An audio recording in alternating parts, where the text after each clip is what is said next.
Bonjour, nous abordons maintenant le caractère du croyant selon l'Esprit Saint, le fruit de l'Esprit. C'est un singulier. D'abord, porter du fruit.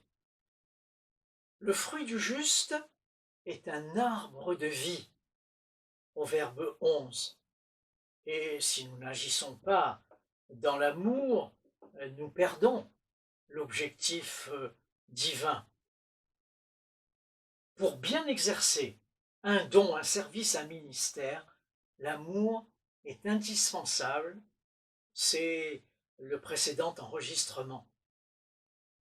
Tout fruit porte de la vie et nous sommes les premiers bénéficiaires de cette transformation. C'est au laboureur qui travaille dur de jouir le premier du fruit de sa récolte. De Timothée 2. Donc le fruit de l'esprit personnifie le caractère transformé par l'œuvre du Saint-Esprit.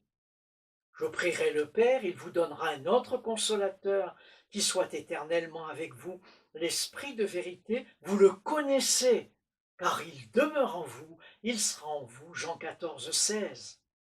Donc l'Esprit Saint, de la même nature divine que Jésus, façonne notre personnalité à l'image de Jésus-Christ.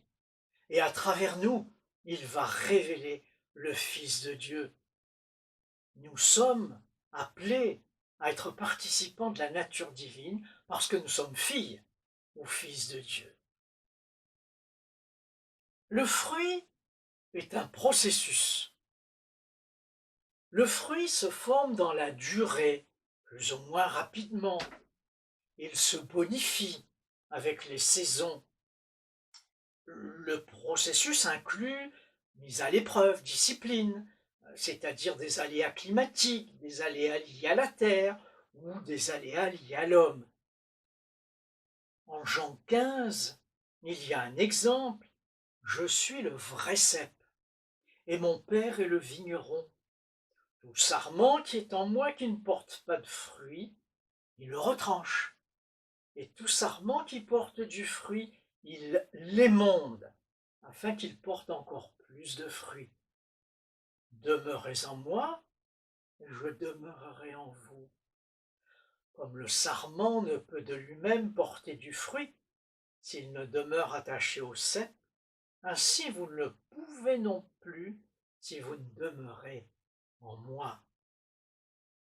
Pour une vigne, la qualité du raisin dépend du cep porteur, du sol, de l'humidité, du soleil. Le sarment porte du fruit s'il est nourri par la sève qui passe et qui vient du pied. Si le sarment n'est pas vraiment attaché au pied, il ne peut pas porter de raisin, il meurt. L'émondage de la vigne ou la taille est indispensable afin d'obtenir qualité et quantité. Le patient temps de fructification précède la récolte. Et nous lisons en Hébreux 12, certes, sur le moment, une correction n'a rien de réjouissant. C'est plutôt une expérience pénible. Plus tard, cependant, elle produit chez ceux qui se sont ainsi laissés former un fruit précieux, une vie juste, conforme à la volonté de Dieu et vécue dans la paix.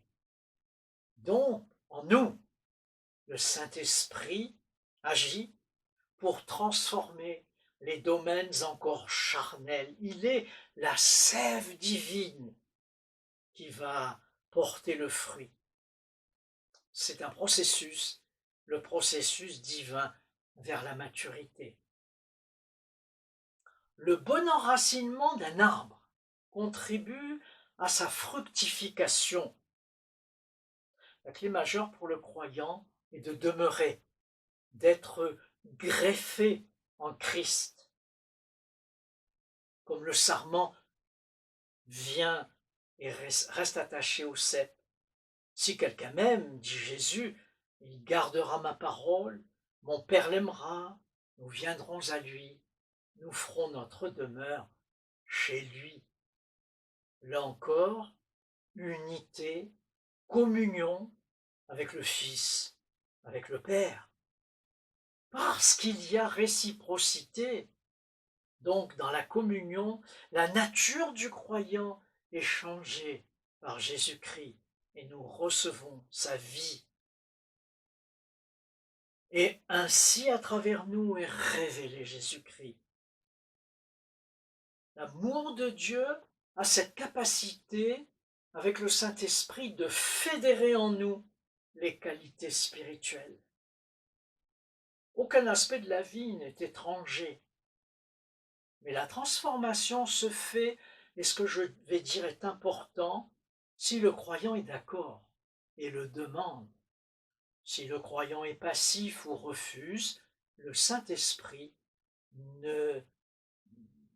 n'agira pas à son insu. Le fruit de l'esprit, Galates 5, 22, vous connaissez ce verset, c'est l'amour, la joie, la paix, la patience, la bonté, la bénignité, la fidélité, la douceur, la maîtrise de soi. Autant dire une variété d'aspects.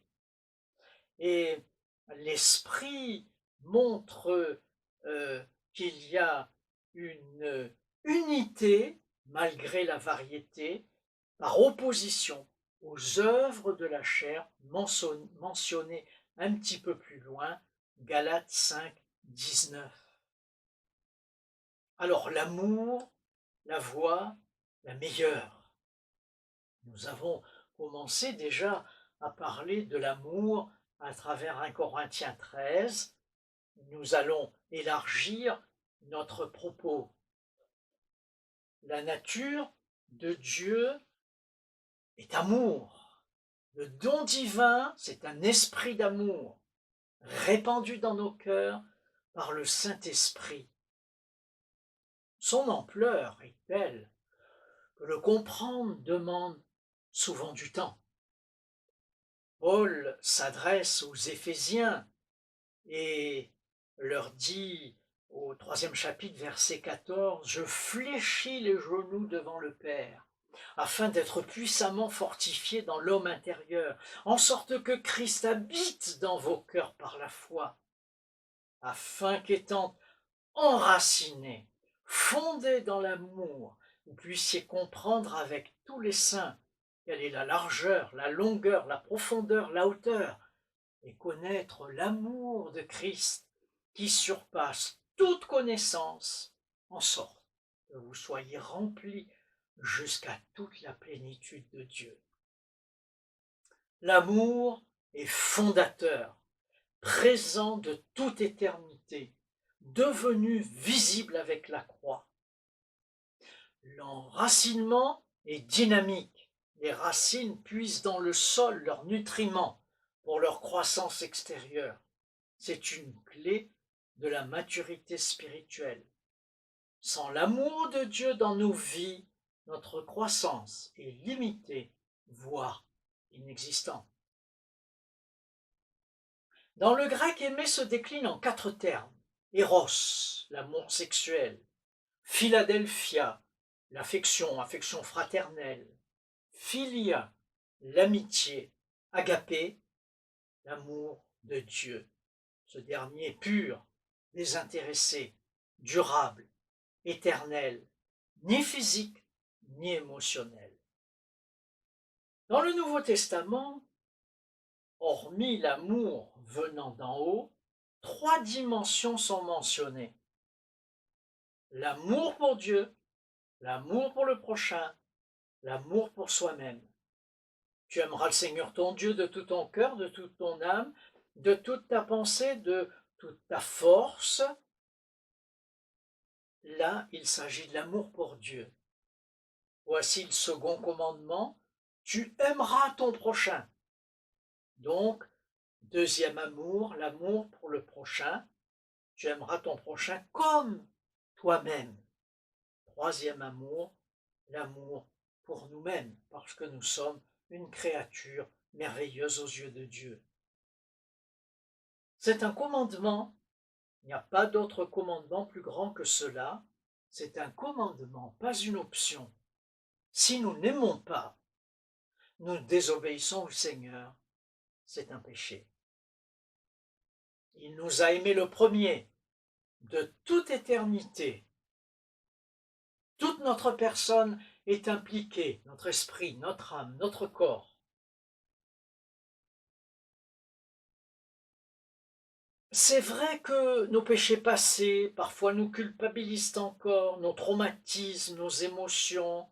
Seul le Saint-Esprit nous aide à entrer dans notre identité de saint et conduire à la guérison. Je vous donne un commandement nouveau, aimez-vous les uns les autres. Oui, comme je vous ai aimé, aimez-vous les uns les autres. À ceux-ci tous connaîtront que vous êtes mes disciples, à l'amour que vous avez les uns pour les autres. Jean 13, 34. Donc le but du commandement, c'est un amour venant d'un cœur pur, d'une bonne conscience, d'une foi sincère. Si nous n'avons pas l'amour de Dieu, nous n'aurons pas l'amour pour notre prochain. Alors le monde a le droit de nous juger. Je leur ai fait connaître ton nom, dit Jésus, je leur ferai connaître, afin que l'amour dont tu m'as aimé soit en eux et que je sois en eux. Jean 17, 26. La connaissance de Dieu et de son nom conduit à une relation profonde et c'est là que le Saint-Esprit va remplir notre cœur de l'amour de Dieu. Une clé, c'est de garder la parole de Dieu, faisant l'amour de Dieu est véritablement parfait en nous. Par là, nous savons que nous sommes en lui. Donc, pour moi, toutes les autres parties naissent de l'amour. L'amour est premier, c'est lui qui porte du fruit. Notre prière quotidienne pourrait être que le Seigneur dirige nos cœurs vers l'amour de Dieu.